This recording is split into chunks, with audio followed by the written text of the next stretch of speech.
welcome to Dunga Foster Engineering. We're doing an engine balance today, digital engine balance for John at Unique Autosports. It's a VG30 Nissan. So how we start with the digital engine balancing, we do all the moving parts first, so the pistons, pins, rods, bearings, etc.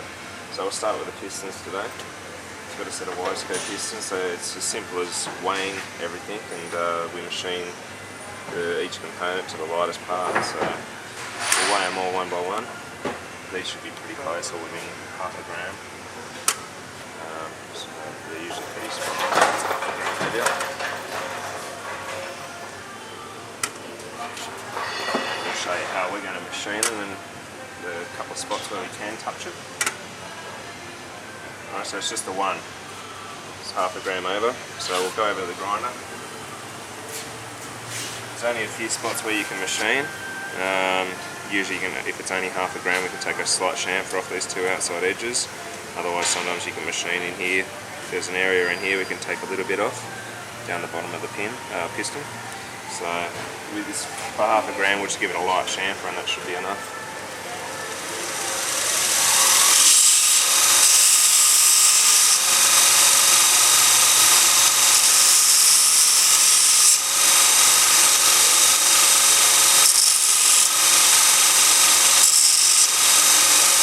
That's it, just a very light chamfer. Not going to take too much off the thickness here, so you're not going to lose the strength. You're not going into this area here under the pin boss, so you're not losing your strength where the pin's going to be pulling against. So we'll just re-weigh that and see how we go. Okay.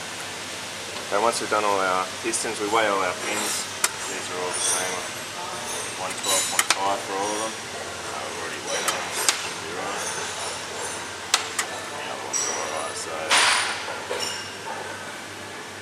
And then we weigh our rings. So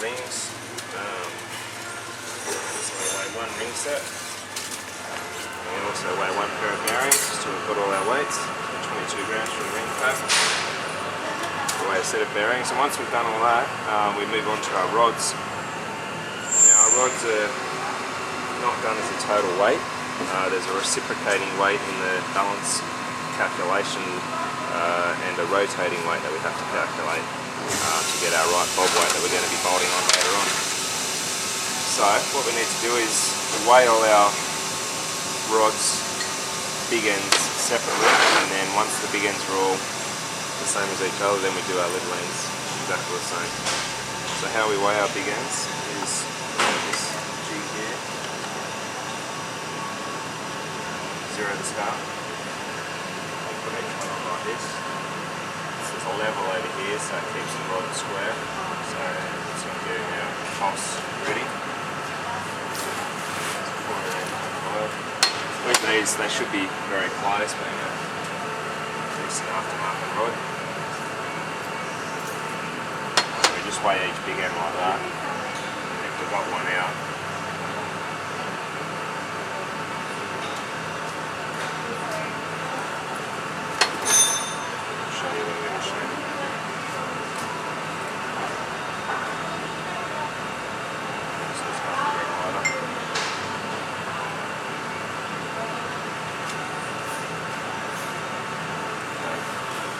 so with these, all we've got to do with these rods in particular, you can't, they specify you should machine on these angles only. You shouldn't machine here because that's already quite a thin wall, and you shouldn't machine over the ribs here because that's your strength of your rod. So there's only a few small areas to machine on, so that's what we'll be doing now, so we'll just give it a quick finish.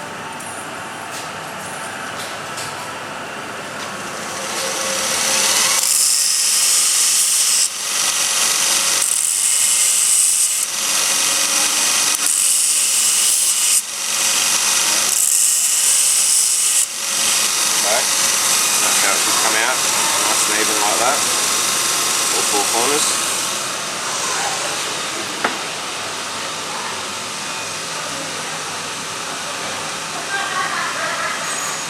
Right, 480. And we'll do the rest, and then we'll come back and do the little ends.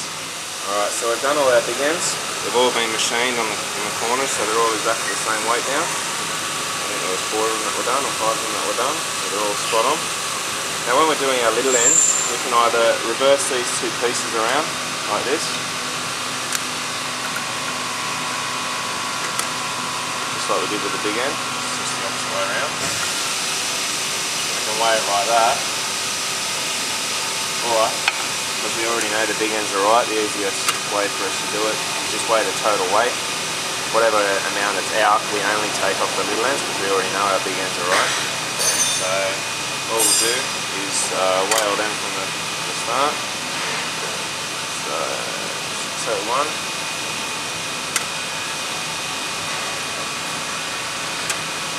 A bit of difference there in the little ends. 5. 5.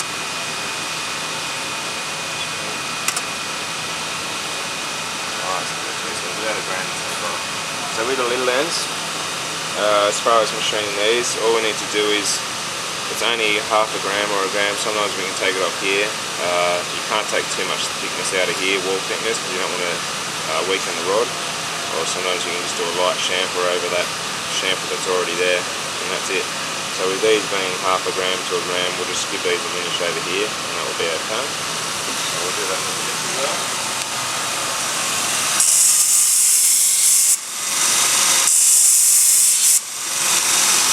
So it comes out nice and round and shiny like that. The idea is just to keep it even and smooth throughout. If you look from the side, you can see it's nice and round still, there's no thin areas, there's no weak spot in the rod. We'll go over and re-weigh it. 601. So we do that to all the 5 rods that are out, and then well, that one is touch more still, that's just over. So we'll do that to all down to 601, and then we'll work out how we do the bob weight sheet after that. Okay, so we've weighed everything. These are all our handwritten notes on the weights of rings, bearings, your locks, your circlips, pistons, pins, big ends, total weight, little ends. Once we've done all that, we come into the computer here and we enter in all our details. So I've pre-entered it in here with our piston weight, locks, which are our circlips, rings, pins, big end, little end, the insert, which is the bearing, your oil weight, so we enter in, works it out off the diameter of your journal. And for this engine here, it's only one piston and rod off each journal. It's not like a V8 where a lot of V8s have 2 rods, 2 pistons per journal. So one piston, 1 rod per journal. And it's a 50% balance, which is a central balance. Sometimes we can do overbalancing, which we can add an extra percent to, which will create a bit more weight on the bob weight, which when you remove that bob weight, it makes the web side of the crank heavier, giving it more throw. So we can do that in certain applications. For this one, we'll leave it as is, but. So it gives us a bob weight of 784.5. So once we print that out, we've got a printout sheet here. Now on this side here, it's got all our reciprocating parts. So we've got everything that goes up and down in the bore. So our piston, pin, locks, rings, small end. That's our total weight of that. And where your 50% comes in, it gets 50% of your reciprocating weight, which 50% of this weight here equals down here. And that's added to your 100% of your rotating weight. So anything that's rotating off your big end. So you got your insert, your bearings, your big end of your rod, your oil weight. So that total of that is added to 50% of this total, which equals 784.5. So what we've done, we've made up the bob weights, which this is the crank here. This is a stock VG30 crank. We've made up the bob weights, and they're exactly that weight, and we've bolted them up nice and square to each other. There's 10 degrees or actually 30 degrees in between each pin, so they've been separated the right angle. So they're all bolted up.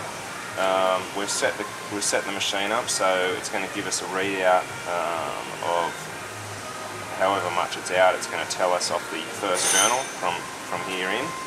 So number 1 web here, and also the rear web on here. So when we start it, it's going to give us an amount and an angle, a degree, a position where we're going to remove that material from. and that'll be going off the 2 webs that we've told the machine will be asking for. So we're going to start it up and see what happens. I'll just go through here.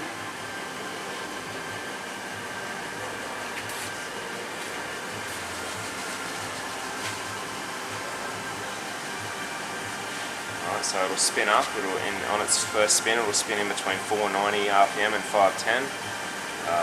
If it's under 20 grams out, it will spin up to the next RPM, which is 730 to 770 bracket.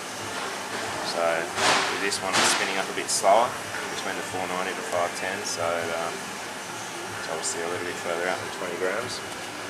So what it's saying here, on the left side, or the front of the crank, 26 degrees, it's out 40.6 grams. And on the right side, which is the back of the crank, so we'll spin that around here, it's out 36.5 grams. So over here at the crank, that's saying here, at this point here on the back of the crank, it's 36.5 grams out. So what we're going to do is drill a hole there, and also on the other side where it's been mentioned that we don't need to take some weight out of. We'll do both of them. Now if it was to say we needed weight out of the big end side, there's only a certain amount we can machine off here, being that it's a thin area, maybe 5 grams maximum.